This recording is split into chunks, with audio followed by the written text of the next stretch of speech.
Hello everyone. अपने previous videos में हमने पॉइजन्स और लाप्लास इक्वेशन को समझा था कि पॉइजन्स और लाप्लास इक्वेशन क्या होती है। पॉइजन इक्वेशन हमारे पास ये थी, del square phi is equal to minus rho upon epsilon not.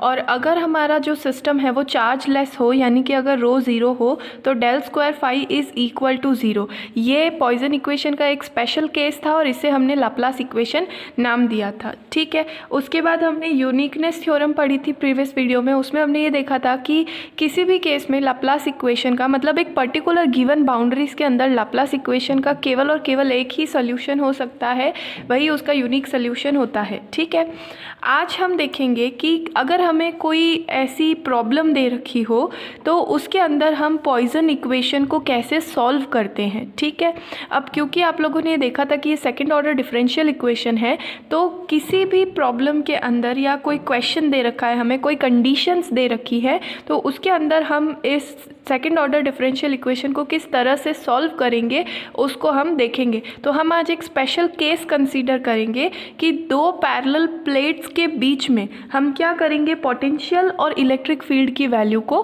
Calculate करेंगे।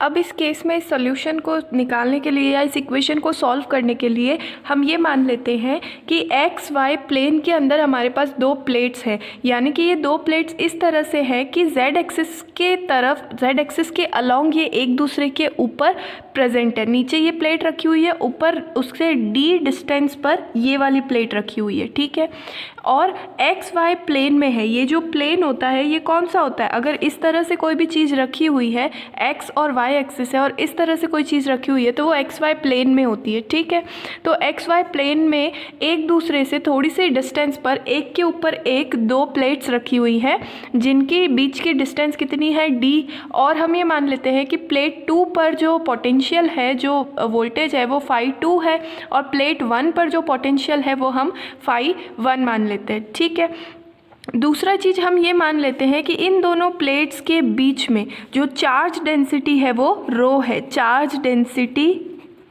बिटवीन द प्लेट्स, इन दोनों प्लेट्स के बीच में जो चार्ज प्रेजेंट है उसकी चार्ज डेंसिटी कितनी है, रो है। ठीक है, तो अब हम इस केस के लिए अपनी पॉइजन्स की इक्वेशन को सॉल्व करेंगे। तो सबसे पहले हम इस पॉइजन इक्वेशन को कार्टेशियन कोऑर्डिनेट में लिख लेते हैं।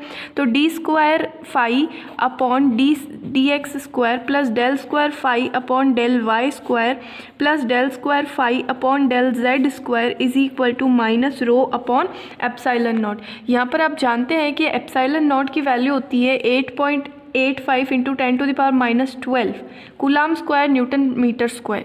ये चीज़ आप 12th में बहुत डिटेल में पढ़ चुके होंगे, तो मुझे नहीं लगता है कि मुझे फिर से इसे समझाने की ज़रूरत है। ये माध्यम की या निर्वात की विद्युतशीलता होती है। ठीक है, अब हम क्या कर लेते हैं, हम ये मानते हैं कि प्लेट्स के अंदर पोटेंशियल में डिफरेंस सिर्फ जेड एक्सिस में है। ठीक है, तो एक्स एक्सिस और वाई एक्सिस की डायरेक्शन में इन प्लेट्स के बीच में जो पोटेंशियल है वो कांस्टेंट रहता है, यानी जो ग्रेडियंट है वो सिर्फ जेड डायरेक्शन में ही तो दे रखा है आपको।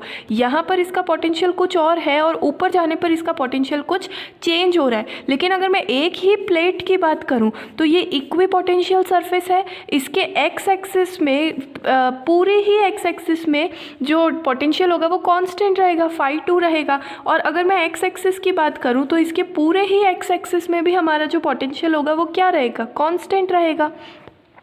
अगर आपको ये चीज़ ना समझ में आती हो तो इसे आप इस तरह से कंप्लीट करके भी डायग्राम को समझ सकते हैं। तो ये जो पूरी प्लेट है ये एक समविभव पृष्ठ है, तो ना तो एक्स डायरेक्शन में इसके अंदर कोई बदलाव होगा और ना ही वाई डायरेक्शन में इसके अंदर कोई बदलाव होगा। सिर्फ जेड डायरेक्शन में जाने पर हमारी प्लेट्स ही चेंज हो जा रही है, तो इस वजह से यहाँ पर जेड डायरेक्शन में पोटेंशियल का डिफरेंस है। तो हम यहाँ पर लिख लेंगे phi is changed only along z direction. सिर्फ और सिर्फ जेड डायरेक्शन में चेंज हो रहा है।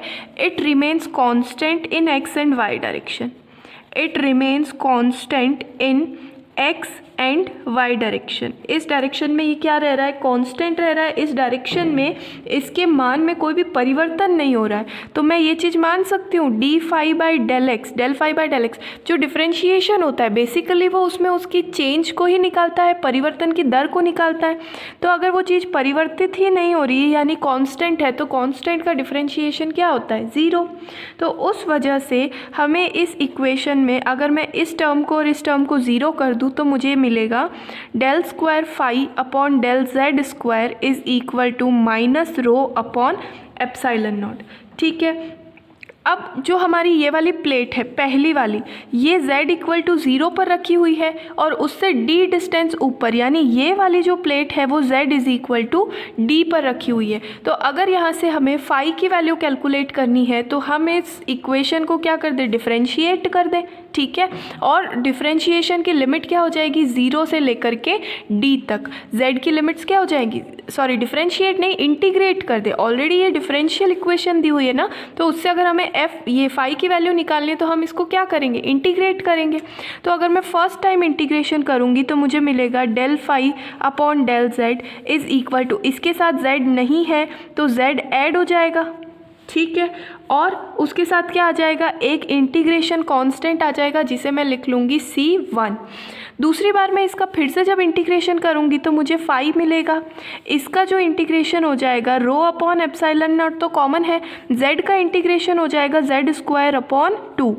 C1 के साथ भी z आ जाएगा और एक कांस्टेंट और आ जाएगा C2। इसे मैं अपनी इक्वेशन नंबर 2 बना लेती हूँ, इसे मैं अपनी इक्वेशन नंबर 3 बना लेती हूँ। यहाँ पर मैंने कुछ भी नहीं किया है, बिल्कुल सिंपल ये इंटीग्रेशन किया है। अब मैं क्या करूँगी, अब मुझे पता है अप्लाइंग द लिमिट्स, अब मुझे पता है कि z की जो वैल्यू है वो मैक्सिमम कहाँ से कहाँ तक चेंज हो सकती है, 0 से d पर। तो जब हमारा z 0 है, if z is equal to 0, उस केस में जो हमारा पोटेंशियल है वो किसके बराबर है, फाई 1 के बराबर है। यानी इस वाली कंडीशन पर हमारा पोटेंशियल कितना है, फाई 1। ठीक है, उसी तरह से अगर मैं z is equal to d ले लूँ तब हमारा पोटेंशियल कितना है, z is equal to d पर जाने पर हमारा पोटेंशियल हो जाता है फाई 2। अब हम क्या करेंगे कि सबसे पहले C1 और फिर उसके बाद C2 की वैल्यू को कैलकुलेट करेंगे। तो अगर मैं ये वाली कंडीशन हमारी इक्वेशन नंबर 2 में अप्लाई करूँ कि जब z 0 होता है तब हमारा फाई किसके बराबर है, फाई 1 के बराबर है, तो यहाँ से मुझे C1 की वैल्यू मिलेगी। सॉरी, इससे नहीं मिल सकती ना, क्योंकि ये तो डिफरेंशियल इक्वेशन है। जो हमारी इंटीग्रेशन वाली इक्वेशन होगी, इंटीग्रेट करने पर जो फाइनल इक्वेशन मिली है उसके अंदर हम लिमिट को अप्लाई करते हैं और कांस्टेंट की वैल्यूज़ कैलकुलेट करते हैं। ठीक है, तो हम सबसे पहले ये वाली कंडीशन रखते हैं, उसके बाद ये वाली कंडीशन रखेंगे, क्योंकि दो कॉन्स्टेंट्स हैं तो हमें दोनों की वैल्यू कैलकुलेट करनी पड़ेगी। तो सबसे पहले हम z इज़ इक्वल टू 0 रख देंगे, तो फाई किसके बराबर हो जाएगा, फाई 1 के बराबर। इसमें z इज़ इक्वल टू 0 रखा तो पूरी टर्म 0 हो जाएगी, इसके अंदर z 0 रखा तो पूरी टर्म 0 हो जाएगी, और हमें C2 की वैल्यू क्या मिलेगी, फाई 1 के बराबर मिलेगी। तो मैं यहाँ पर लिख सकती हूँ C2 हमें कितना मिला, फाई के बराबर मिला। अब हम ये वाली कंडीशन को इस इंटीग्रेट की हुई इक्वेशन में रखेंगे तो मुझे क्या मिलेगा, फाई की वैल्यू हमें रखनी है फाई 2, यहाँ पर हम रख लेंगे minus epsilon upon minus rho upon epsilon not D, z की जगह पर क्या रखना है, d रखना है, प्लस C1d प्लस C2, ये चीज़ मुझे रखनी थी। अब मैं क्या करूँ, यहाँ पर C2 की वैल्यू भी पुट कर दूँ, C2 की जगह पर मैं फाई रख दूँ तो phi 2 is equal to minus rho d square upon 2 epsilon naught plus C1d plus phi 1। यहाँ से मैं C1 की वैल्यू कैलकुलेट करना चाह रही हूँ, तो इस फाई 1 को यहाँ माइनस में भेज दूँगी, फाई 2 माइनस फाई 1, फिर ये चीज़ जो यहाँ माइनस में है वो प्लस में आ जाएगी, rho d square upon 2 epsilon naught is equal to C1 into d. अब इस C1 के साथ ये d यहाँ मल्टीप्लाई में है तो ये पूरी इक्वेशन में आकर के डिवाइड हो जाएगा, तो यहाँ से मुझे मिलेगा C1 is equal to phi 2 minus phi 1 upon d plus, जब d इसके डिवाइड में आएगा तो एक d से एक d कैंसिल हो जाएगा, तो रो d अपॉन 2 एप्सिलॉन नॉट। ये मुझे किसकी वैल्यू मिल गई, C1 की वैल्यू मिल गई। ठीक है, यहाँ से मुझे C2 की वैल्यू मिली थी, यहाँ से मुझे C1 की वैल्यू मिली थी। हम हर बार ऐसा ही करते हैं ना, जब भी हम इंटीग्रेशन करके कोई इक्वेशन निकालते हैं तो उसके अंदर कंडीशंस अप्लाई करते हैं और कांस्टेंट की वैल्यू कैलकुलेट करते हैं। तो मैंने यहाँ पर दोनों कांस्टेंट की वैल्यूज़ को कैलकुलेट कर दिया। अब मैं इन दोनों वैल्यूज़ को इस इक्वेशन में फाइनली पुट करूँगी और फाई की फाइनल वैल्यू कैलकुलेट करूँगी। ठीक है, तो यहाँ से मुझे मिलेगा फाई, यहाँ पर मैं लिख लेती हूँ फ्रॉम इक्वेशन थर्ड, इसको मैं इक्वेशन फोर्थ मान लेती हूँ और इसको मैं इक्वेशन फिफ्थ मान लेती हूँ।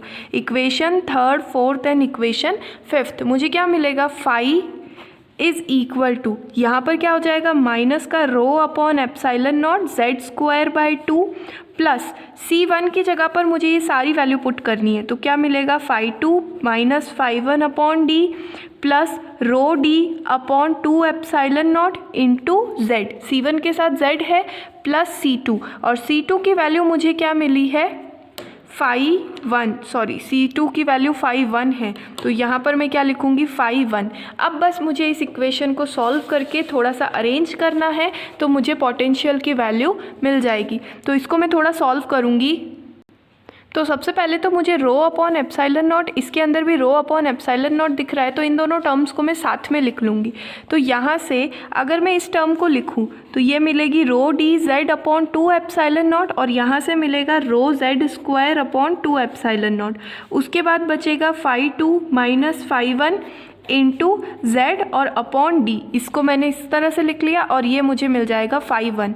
कुछ भी नहीं करना है, इसमें से रो और जेड को मैं कॉमन ले लूँ तो यहाँ बचेगा d minus z upon 2 epsilon naught. ठीक है, और यहाँ से मुझे मिलेगा phi 2 minus phi 1 into z upon d plus phi 1। ये है मेरे पास पोटेंशियल की वैल्यू जब मेरे पास दो प्लेट्स पैरेलल दे रखी हो, तब उनकी वजह से पोटेंशियल की वैल्यू मैंने कैलकुलेट कर ली। अब अगर मुझे इलेक्ट्रिक फील्ड कैलकुलेट करना हो, अगर मुझे इलेक्ट्रिक फील्ड कैलकुलेट करना हो तो हम जानते हैं कि इलेक्ट्रिक फील्ड और पोटेंशियल में क्या रिलेशन होता है। अब क्योंकि इलेक्ट्रिक फील्ड सिर्फ और सिर्फ जेड डायरेक्शन के अलॉन्ग में होगा, क्योंकि पोटेंशियल में चेंज हो रहा है, वहीं पर इलेक्ट्रिक फील्ड हमारा प्रोड्यूस होता है और एक्स वाई में पोटेंशियल हमारा कांस्टेंट है। तो यहाँ पर हो जाएगा del phi upon del z. ठीक है, क्योंकि del phi upon del y भी ज़ीरो होगा और del phi upon del z भी क्या होगा, ज़ीरो। तो उस वजह से हमने इस चीज़ को सिर्फ z के टर्म्स में लिखा है। अब मुझे कुछ भी नहीं करना है, ये जो फाई की वैल्यू मैंने निकाली है इसको z के टर्म्स में क्या करना है, मुझे डिफ्रेंशिएट करना है। तो सबसे पहले तो मैं यहाँ माइनस का k कैप लिख लेती हूँ, del phi upon del z। इसको मैं ऐसे लिख सकती हूँ, अलग अलग करके लिख लेती हूँ मैं, rho d z upon 2 epsilon naught minus rho z square upon 2 epsilon naught, और इसका भी मुझे फिर से डी जेड करना पड़ेगा, डी बाई डी जेड। तो आप जानते हैं कि फाई 2 कांस्टेंट है, फाई 1 कांस्टेंट है, डी भी कांस्टेंट है, तो del z by del z क्या हो जाएगा, 1 हो जाएगा, प्लस ये फाई कांस्टेंट है तो इसका डिफरेंशिएशन क्या हो जाएगा, 0 हो जाएगा। अब मैं इसको थोड़ा और सॉल्व कर लेती हूँ। तो इसको जब मैं डिफरेंशिएट करूँगी, rho constant, d constant, 2 epsilon naught सब कांस्टेंट और z का 1 हो जाएगा, माइनस यहाँ पर क्या बनेगा, rho constant 2z upon 2 epsilon naught, यहाँ पर इसको मैं ऑलरेडी डिफरेंशिएट कर चुकी हूँ, अपॉन d। ठीक है, इसको मैं थोड़ा सा सॉल्व कर लेती हूँ, इस नेगेटिव को मैं अंदर भेज देती हूँ। तो यहाँ से मुझे मिलेगा k कैप, ये चीज़ प्लस में हो जाएगी, और रो अपॉन 2 एप्साइलन नॉट, यहाँ मिलेगा मुझे 2z minus rho upon 2 epsilon naught common आ जाएगा, यहाँ पर मिलेगा 2z माइनस डी, और मैंने माइनस अंदर भेजा है तो ये भी टर्म नेगेटिव हो जाएगी, phi 2 minus phi 1 upon d. ये वैल्यू हमने कैलकुलेट कर ली दो पैरेलल प्लेट्स की वजह से प्रोड्यूस होने वाला इलेक्ट्रिक फील्ड। तो इस तरह से अगर आपको कोई भी कंडीशन गिवन हो, ये क्वेश्चन डायरेक्ट आता है एग्ज़ाम में कि दो प्लेटों की वजह से आप पोटेंशियल को निकालिए, इलेक्ट्रिक फील्ड को निकालिए। तो इस तरह की जब हमें इक्वेशंस गिवन होती है तो हम पॉइसन इक्वेशन को यूज़ करके या लाप्लास की इक्वेशन को यूज़ करके उसके लिए फाई और इलेक्ट्रिक फील्ड को कैलकुलेट कर सकते हैं। इससे आगे अब हम देखेंगे कि इसका एक जनरल सॉल्यूशन निकालने की कोशिश करेंगे हम कार्टेशियन कोऑर्डिनेट में, वो हम नेक्स्ट वीडियो में पढ़ेंगे। ये एक स्पेशल केस है, लेकिन एक हमारे पास जनरल सॉल्यूशन भी होना चाहिए, तो वो हम कैलकुलेट करेंगे। फिर हम एक आधा स्पेशल केस और लेकर के उसमें भी पोटेंशियल और इलेक्ट्रिक फील्ड को निकालने की कोशिश करेंगे, और उसके बाद हम इसका एक अल्टरनेट मेथड सीखेंगे कि कुछ जगहों पर हम इतना सब ना करके कोई शॉर्ट ट्रिक लगाकर वैल्यू कैलकुलेट कर पाएँ। तो ऐसा हम एक मेथड सीखेंगे जिसे हम मेथड ऑफ इलेक्ट्रिकल इमेजेस भी कहेंगे। Okay, I hope you understand.